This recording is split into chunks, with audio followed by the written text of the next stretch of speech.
17 жаштагы кызды бул киши биринчи зордуктап, андан кийин өлтүргөн. Бул боюнча кыздын агасы маалымат берди. Кандай гана мыкаачылык Бишкекте кош бойлуу аялын көкүрөгүнө бычак сайган шектүү кармалды. Москвада кыргыз жараны аялды мыкаачылык менен сабап өлтүргөндүгү үчүн 12 жыл 5 айга эркинен ажыратты. Ушул жана башка жаңылыктар төрөмөгү видеонун астына ойдо караган бармакчаны албетте басып коюңуз. Ошондо гана сиздер Кыргызстанда жана башка өлкөлөрдө болуп жаткан акыркы жаңылыктардан кабардар болуп турасыздар. Бишкекте кош бойлуу аялын бычактаган адам кырмалды. Бишкекте кош бойлуу аялынын көкүрөгүнө бычак сайган деген чек менен жаран кырмалды. 25 сентябрда милицияга 6 айлык боюнда бар аялга кол көтөргөнүн билдиришкен. Кызматкерлер жубайларды милиция бөлүмүнө алып кетишкен. Кийин шерек шектүү бошотулуп кайтып келери менен шеригин көкүрөгүнө бычак сайган деп болжолдонууда. Экөө тең мас абалында болушкан деп билдирди милиция. Шектүү 1990-жылы туулган жаран буга чейин үй бүлөлүк зомбулук боюнча кылмыш иши козголгон. Жабырлануучу ооруканага жаткырылып, кыйноо берүүсү менен кылмыш иши козголду. Кыз зордукталбаса бул жөнүнөн өлтүрүлбөйт болчу да. Анан жанантип алгач көлдүн жээгине көмүп кайра казып алган. Маркум Айсулуунун агасы үн катты.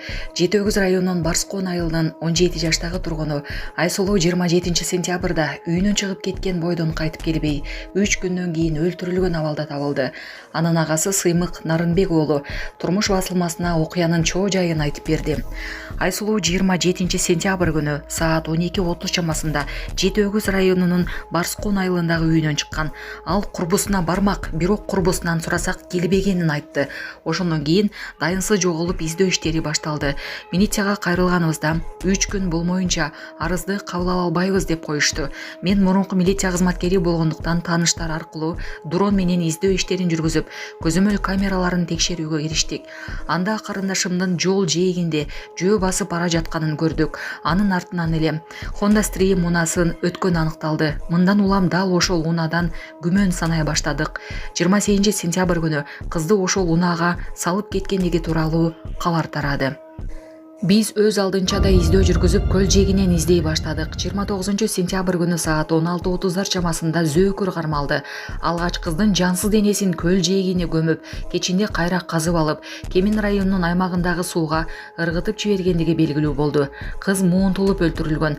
Ошондой эле зордукталганы да ырасталды. Анткени бул зөөкүр буга чейин да ушундай иштер боюнча 3 жолу кармалган экен. Карындашыбыз буга чейин үйдөн кетип калган учурлар болгон эмес. Тартиптүү кыздардан катарын толуктачу. Ата-энеси менен мамилеси жакшы болчу. Айсулуу үй бүлөдөгү эң улуу кыз болгон. Анын 2 эниси бар. Быйыл мектепти аяктап, жогорку окуу жайга тапшырууга даярданып жаткан дейт маркумдун агасы Сыймык Нарынбек уулу. Саламатсыздарбы, урматтуу мекендештер? Өзүңүздөргө белгилүү болгондой, Москва шаарында рейдтер, массалык кармоолор күч алууда. Андыктан документи жок жүрүүдөн абайлаңыз. Эң башкысы официалдуу адамдарга кайрылыңыздар. Таза регистрация мыйзамдуу түрдө даярдайбыз. Мөөнөт өтүп кетсе, базадан чыгып кетсе, Сахарова карточка, ДМС, ННН, СНИЛС, ОМС, медкарта, трудовой договор, кара тизмеден текшерүү, деги эле иш кагаздарда кандай көйгөй болбосун кайрылыңыздар. Байланыш телефону +7 915 126 73 29. Конушуусун жашоочулары Таштаны эми таштасаң жүзүңдү жарыялайм. Кала тургуну көрүнгөн жерди булгангандарга кайрылды. Бишкек шаарынын тургуну таштананы көрүнгөн жерге таштагандарга кайрылды. Анда кийинкисинде видеого тартып коомчулукка чыгарарын айтууда. Тасмадан таштанды жай эмес жерге эле таштананы ыргытып кеткенин көрүүгө болот. Эске салсак, коомчулукту булгап таштанды таштагандарга мыйзам чегинде жаза каралган. Андыктан шаарыбызды таза кармайлы. Жогорку кеңештин депутаттыгына талапкерлер 30 октябрга чейин аныкталат. Мөөнөтүнөн мурда өтүүчү парламенттик шайлоодо талапкерлерден 30 октябрга чейин арыз кабыл алынат. Бул тууралуу БШК мүчөсү Абдыжапар Бекматов радио эфиринде билдирди. Жогорку кеңештин депутаттарын мөөнөтүнөн мурда шайлоо 30 ноябрга дайындалды. Эми БШК 5 күнүн ичинде 30 округду аныкташ керек. Округдар 4 октябрга чейин аныкталат. Бекматов кошумчалагандай, округдар бекитилгенден кийин талапкерлик көрсөтүү процесси башталат. Ал 30 октябрга чейин уланат. Москвада кыргыз жараны аялды сабап өлтүргөн үчүн 12 жыл 5 айга кесилди. Москва шаарынын Преображенский райондук соту Кыргызстандын жаранына карата өкүм чыгарды. Ал турак жайга мыйзамсыз киргени жана өлтүрүүгө аракет кылган үчүн 12 жыл 5 айга эркинен ажыратылды. Кылмыш 2024-жылдын 19 октябрында болгон. Тергөөнүн маалыматына караганда кыргызстандык жаран 78 жаштагы москвалык аял жашаган батирге кирип, анын башына бир нече жолу урган. Жабырлануучу алган жаракаттан улам ооруканада каза болгон. Каза болгон адам искусство таануу илимдеринин доктору жана жазуучу Раиса Кирсанова экени белгилүү болгон. Ошол күнү шектүү досу менен жумуш маселесин сүйлөшүү үчүн жолуккан. Жумуш жок экенин уккандан кийин ичимдик ичип алып подъездерди аралап, батирлердин эшиктерин тартып баштаган. Бир батирдин эшиги ачык экен. Анда Кирсанова жашачу. Ал аялдын үйүнө кирип барып аны сабаган. Андан соң жабырлануучунун батиринде уктап калган. Кошуналар ызы чууну угуп милиция чакырышкан. Тартип сакчылары батирден уктап жаткан шектүүнү ошол учурда эс үчүн жоготкон Кирсанованы табышкан. Кармалган кыргыз жараны эч нерсе эсимде жок деп билдирген. Булак Баракелди. Ассаламу алейкум, урматтуу кыргыз элим. Биз ошо жол кырсыгына кабылып, авариядан кийин ошо балам оорукчан болуп калды. Балам жашы 4 жашта, баса албай, сүйлөй албай калган эле. Азыркы учурда кичине сүйлөп, кыймылдап калды. Ушул акыркы операциясы сиздерден сураныч. Баламдын операциясына жардам кылып кетиңиздер. Алланын ыраазычылыгы үчүн. Баланын бир жери ооруса, эненин жүрөгү ооруйт. 5 сом, 10 сом болсо дагы колуңуздардан келишинче жардамыңыздарды аябаңыздар. Ошол дагы азыр биз үчүн чоң жардам. Биздин ушу акыркы операция ушулда үмүтүбүз чоң. Балам басып кетет деген ойдомун. Азыр балам башынан 3 жолу операция болгон. Башында аппарат менен, ошо аппарат менен жашап жатат. Кредиттер Мбанк 593 31 97 кымбат К деп чыгат. О деньги баланс дагы бар ушул номерде.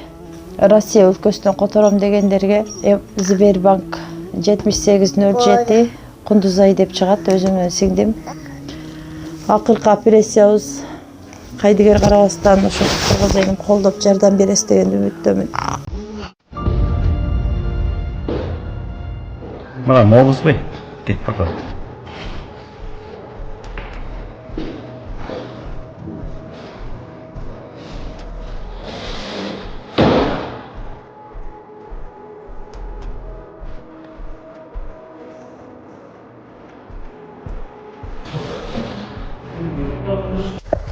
Урматтуу конушубуздун жашоочулары, ушул жерге арабыздан 1,5 мусор таштап атат да.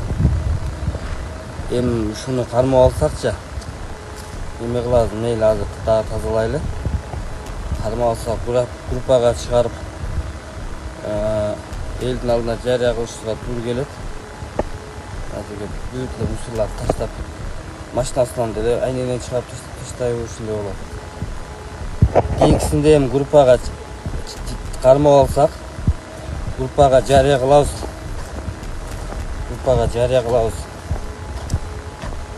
Мыналар бүт баарын карам мусор болуп кетти да. Ошону алдын ала айтып кое элем. Кимиңиздер көрсөңүздөр дагы таштап аткан группага чыгарыңыздар. Токтобой койду. Украинада согуш бүттүбү? Украинада согуштун жыйынтыкталганын Венгриянын премьер-министри Виктор Орбан Американын президенти Дональд Трамп менен сүйлөшүп жатып билдирген. Анын айтымында Орбан Трампка россиялыктар жеңди, маселе жабылды деп билдирген.